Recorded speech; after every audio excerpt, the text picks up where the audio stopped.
di Republik Indonesia Surakarta, kami persembahkan pagelaran panggung ketoprak dengan cerita Rondo Kuning Edan didukung seniman seniwati dari Sragen dan Balikambang. Baik, kita akan segera menikmati sajian panggung ketoprak pada malam hari ini.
Dun para rawuh, para sutresna budaya pamiyarsa kakung putri. Sasampunipun sami pinanggih raharja, keparengna pambiwara Radio Republik Indonesia ing Surakarta ngaturaken wilujeng dalu pepanggihan malih wonten ing giaran panggung ketoprak Radio Republik Indonesia ing Surakarta.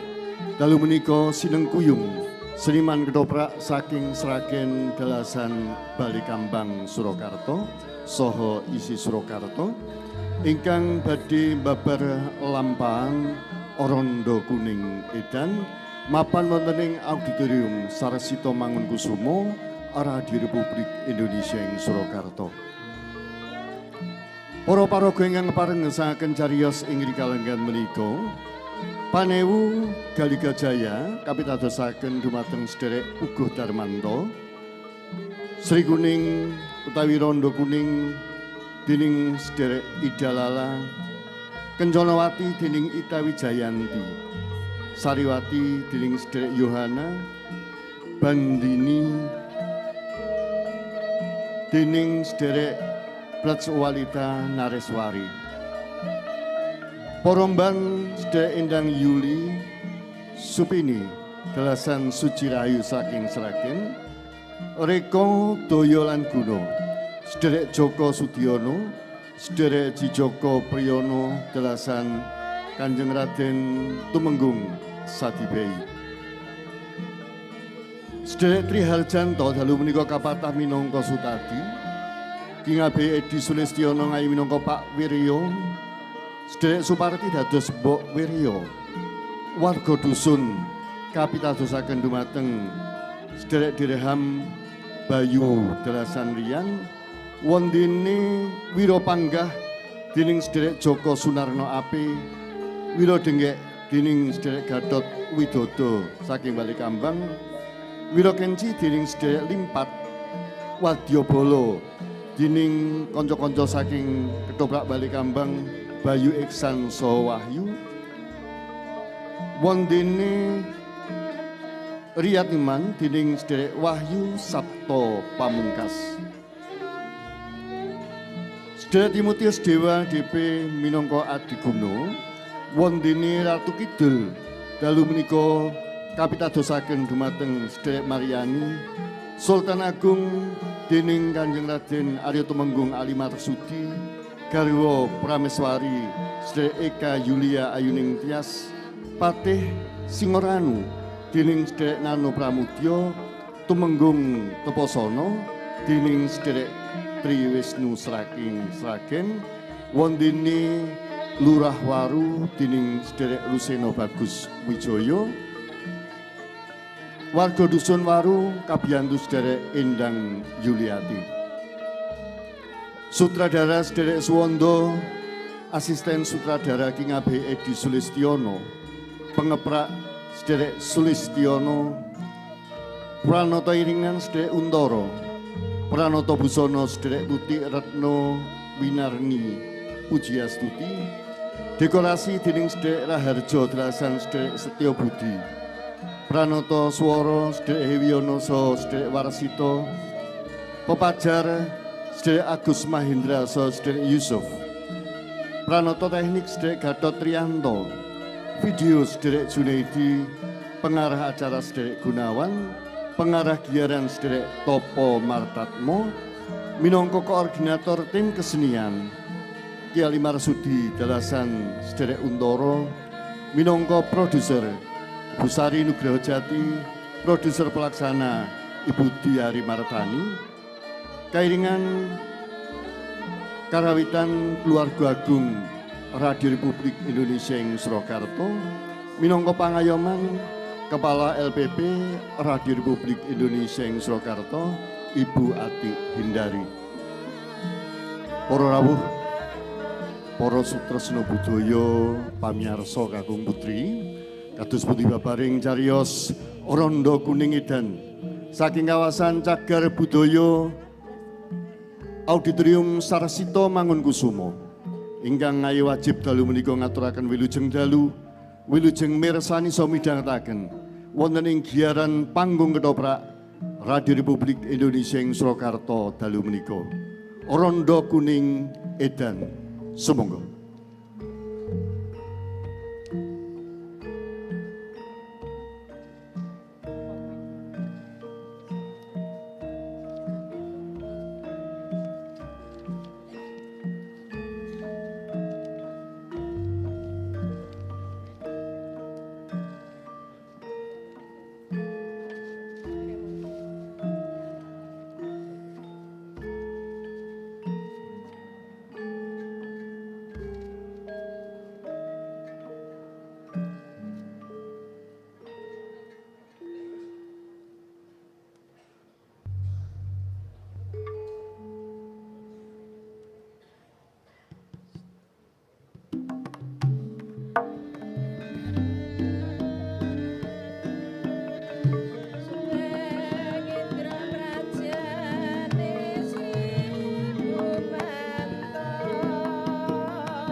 Taman-taman sing godhonge garing-garing ya dibuangi.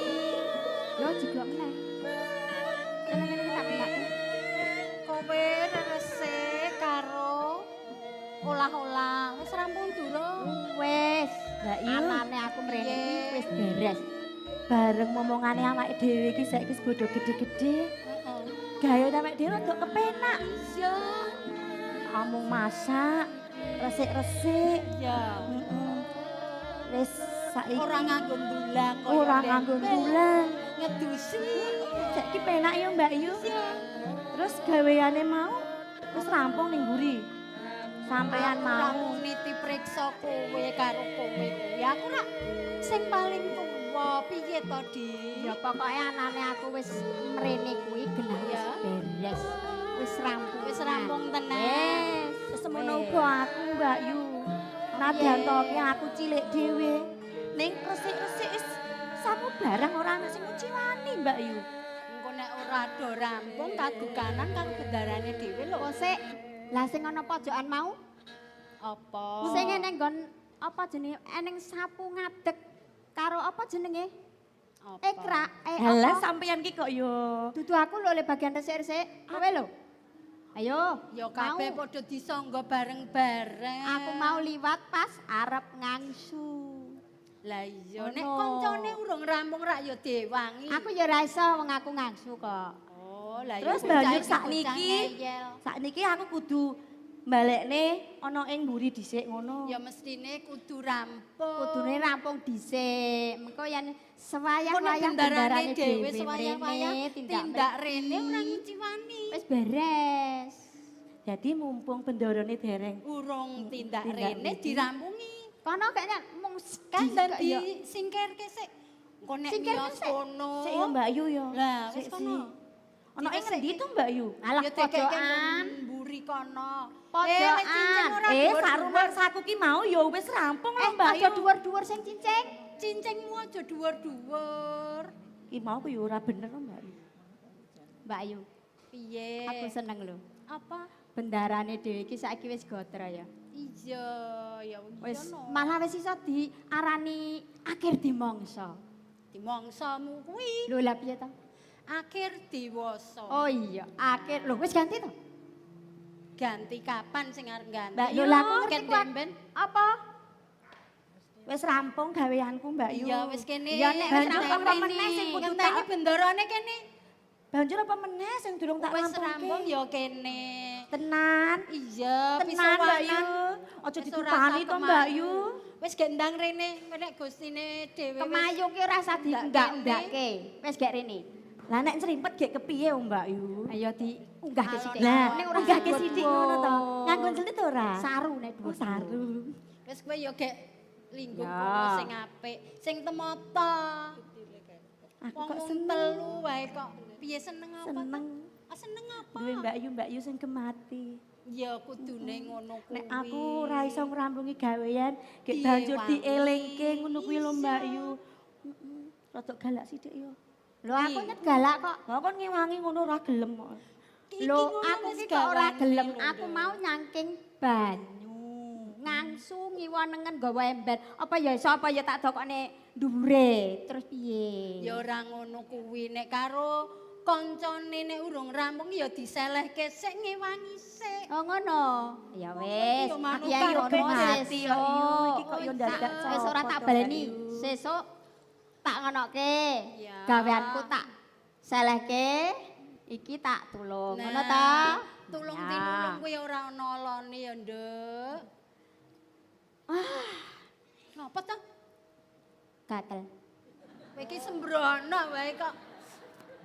Kok diketok-ketokke lho. Saiki ki nek wis rampungan ki penake ndur piye? Ngene Mbak Yu. Piye?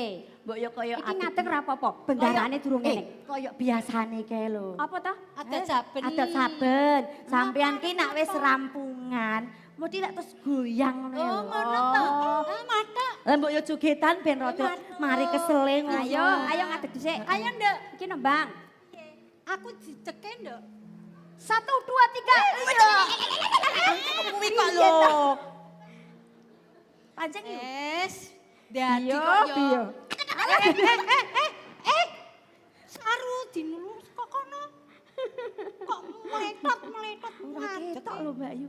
Wes, kembang iki pancen ora gelem dienggo kok. Ki nemu ning ndi to, Nduk? Ket mau kok ucul wae. Rene tak omongi. Oh, kembang Yen wayah pukulan. ngene iki penake nembang apa ya? Wes sak isomu, Nduk. Saisomu kuwi halaman pira ya? Wis ora usah nganggo halaman. Lah kok catatanku ora ono Wis saisomu. dirungokke penak. Wis gendeng. Sik. Sik. Kok pas ulangan kae ora mlebu ngono apa piye? Aku ngantuk. Heh? Ngantuk. Aldik padha Yu. Ya coba ya aku tak pangkur. Wis Kok gentenan tak rungokke. gentenan. Ya. Ora mau aku dhewe. Ya. Nek gentenan gak penak kok Yu. Yen ngene iki ya iso banter, Pak.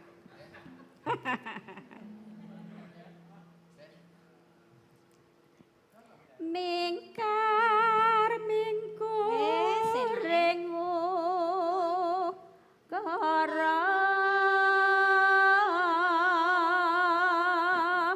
Pas napa mboten nggih? Oh pas. Tutuke, Nduk. Kulino ngepas ki. Iya. Apane? Ya, wis tutuke.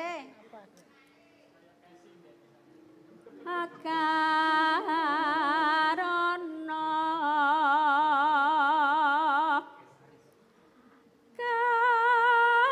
karenan marati siwi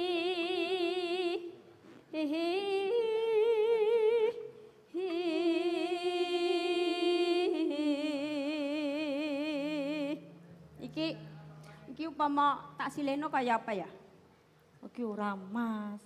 Nek Pengkongengmu aku ilang aku malah. benake iki Wis ora kemayu, gendeng. bangsa dhuwur-dhuwur nek ora tak benake kojur iki. Saiki iki kok saiki kemayu ngono Yu. Pirang jamak. Kuat apa ora? Yu, aku mari kok saiki ganti sampean to sing kemayu. Ayo. Aku nek kemayu sithik lho. Mbok dukani.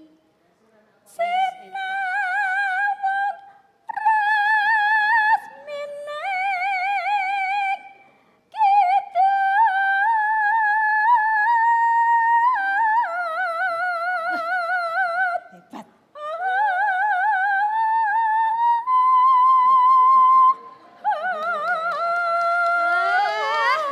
Wes, lulas. Yu. Engko tak pijeti Yu.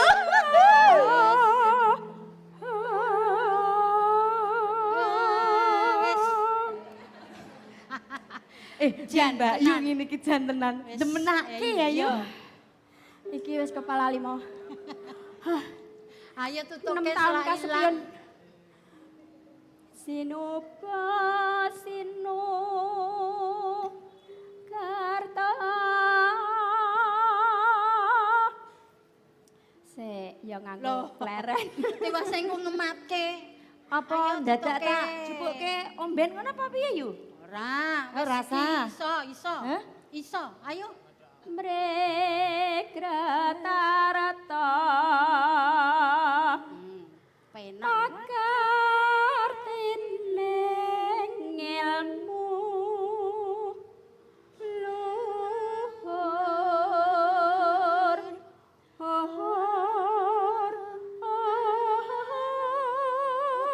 Cengkoke.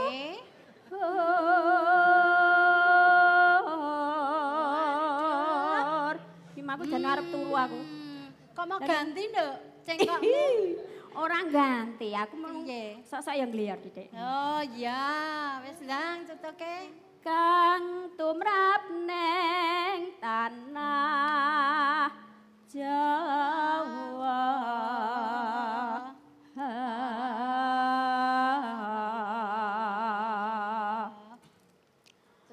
agama agemen haji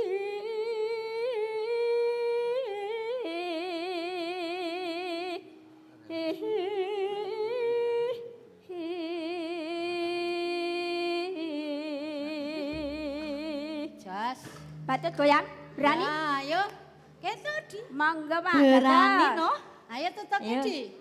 Kendang Semarang. Ayo kene ning tengah.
Joget berarti ya Dewi. Masuk.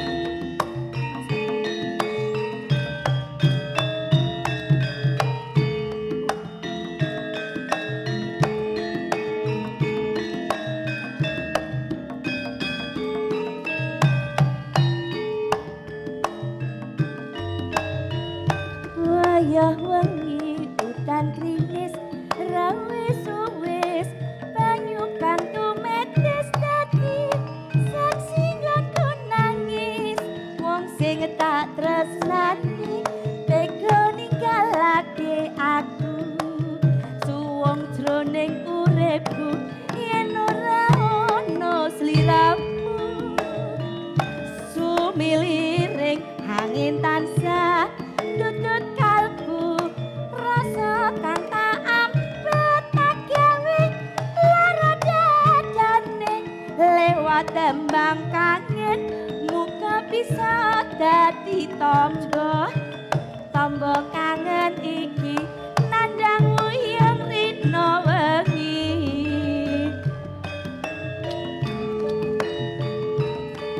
Jen ayu-ayune. Lah iya, aku nek ngene iki seneng aku.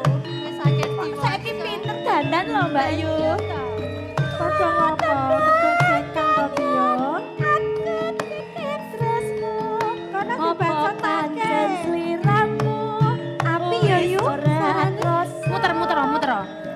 Delah. lagi aku titip sayang tresnaku mring sliramu ora bisa ilang apa lali apa pancen wis ra ngerti sak tenganane aku memaksa sedaya ngenteni baline endah manis esemu lewat tambang kangen iki wujud katresnanku Kowe mau lagu Sebelah apa? adikku kok ya hafal to Biyu? Iki lho nyolong petek lho. Lah, Jebul iya, kok kok ya iki? iso lho. Mbak Yu Ndek wingi aku jenengan warai Mbak ngoten. Yu Oh ngono ya. Didi. Oh, heeh ngomongane awake dhewe Lah, iya. sing sik cilik digendongi awake dhewe pinter nyanyi Jebule iso. Mbok Dik mau mbok jan. ya yo kok yo pinter menembak Wingi aku nginjen. Piye? Nyanu. Biyo, mbok aku diwarai sing sok kowe nembang kuwi lho. Kuwi apa to kuwi? Aku kok nek krungu seneng ngono. Ning aku ya mung di balik pintu. Ngono. Di balik mana? Di balik pintu. Kok ya Saiki pancen. ora kok ya iso basa Indonesia. Alah. Di balik pintu alias ngukum. Besik tondo. Piye? Nek bendarane dhewe kuwi nyuwun ajar, nyuwun wuruk ning kowe, ya diajari. Wong ora Kok karo malah aku. ndelik kok. nih di belakang pintu piye to Ora karo aku. Ora genah. Ora karo di aku. belakang pintu ki ndelik Ya, nginjen. jarene nek Jawa kuwi susah ngono. Biyo. Injih dawuh. Pancane aku sak katelune kuwi duwe petingan dhewe-dhewe kok. Oh injih. Oh, lah, Lajeng menapa Gusti? Yen aku Injih. suka seneng joget, mbeksa. Oh, injih mbeksa. Yen adikku si Sariwati kuwi Injih. seneng apa jenenge? Olah sekolah. Rengeng-rengeng, seneng rengeng-rengeng. Lajeng menika ingkang Adikku kuwi Gantine. seneng maca. Oh ngaten. Oh, lah. Kawruh apa wae wis diwelet marang dheweke. Ngudi ilmu apa wae kowe takon apa wae mesti disauri dheweke bisa si bandine kuwi rak ya ngono ta? Iya leres Mbak Yu. Lajeng menika tetigonipun menapa nggih sampun kagungan calon. Mbak Yu. Lah wis Apa to akhir kuwi? diwasa ki mestine rak ya duwe Yang sing calon siji aku pasangan. ngertine nek sing loro belum tahu. Saiki dan elak tenang. Bocah iki jan. Belum tahu. Ya belum tahu. Aja sembrono. Lah, nek ning kene kuwi unggah-unggahmu kudu digawa. Jare kok ya aku ya ora ngerti kok. Yen perkara sok mben kudu duwe bojo kuwi mesti wong Nggih. jenenge Lajeng wae sinten, wanita. Gusti? Ya wati tumrap kowe. Rak ya ngono ta ya. Lajeng Dara Putri. Nggih sampun kagungan. Nggih dereng no. Durung. Dereng. Iki durung ngerti kabeh kok. Padahal pun si wanti-wanti wonten ingkang ngersakaken sampun. Iya, nek ana sing kepengin Kencanawati.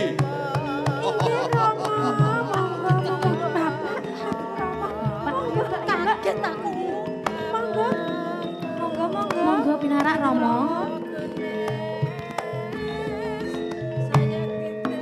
Kene wae. Niku Yung, monggo rawuhipun. Yung. injih dawuh. Injih dawuh Dara. Dawuh. papanmu ini kene. Kok malah rono iki piye to? Injih pangapunten. Parang. Kula nyuwunaken pangaksama Hei! Rama. Kowe ngenyek aku yo. Gitu iki, Mbak. Pangapunten. Kok mlaku mundur ngono iki piye?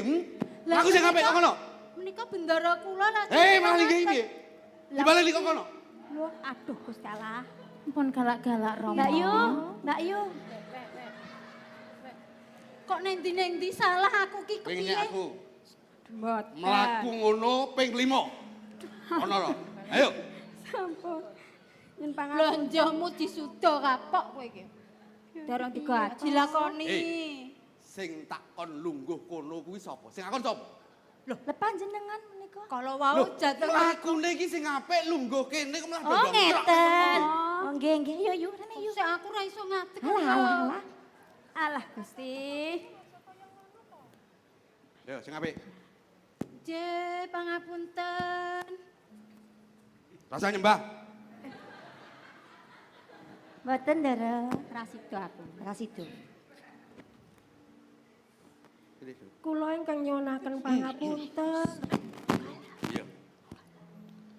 Kencanawati, Sariwati, Nggih. iki bandine. Nggih kula Kanjeng Rama.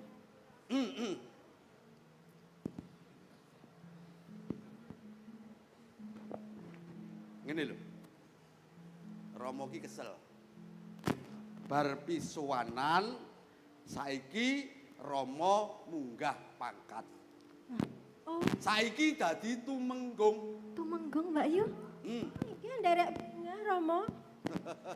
Gandeng kuwi anakku sing ayu-ayu sing tak tresnani. Neng mburi kae mau wis tak tukokne oleh-oleh. Wah, oleh. Ayo napa niku Rama? Iso aku senengane si bandine kuwi sang-sangan. Wah, sang-sangan Mbak Yu. Terus si Sariwati kuwi kalung. Aduh. Lah yen Kencanawati kuwi mau tak tukokke ya kuwi senenganmu. Senenganmu rak kebayak to.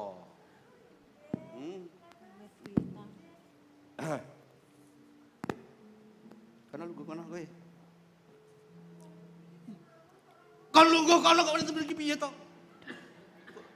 Dikon bapake kok malah kira jejrak kene. Nggih, Rama. Aku wedi. Hei.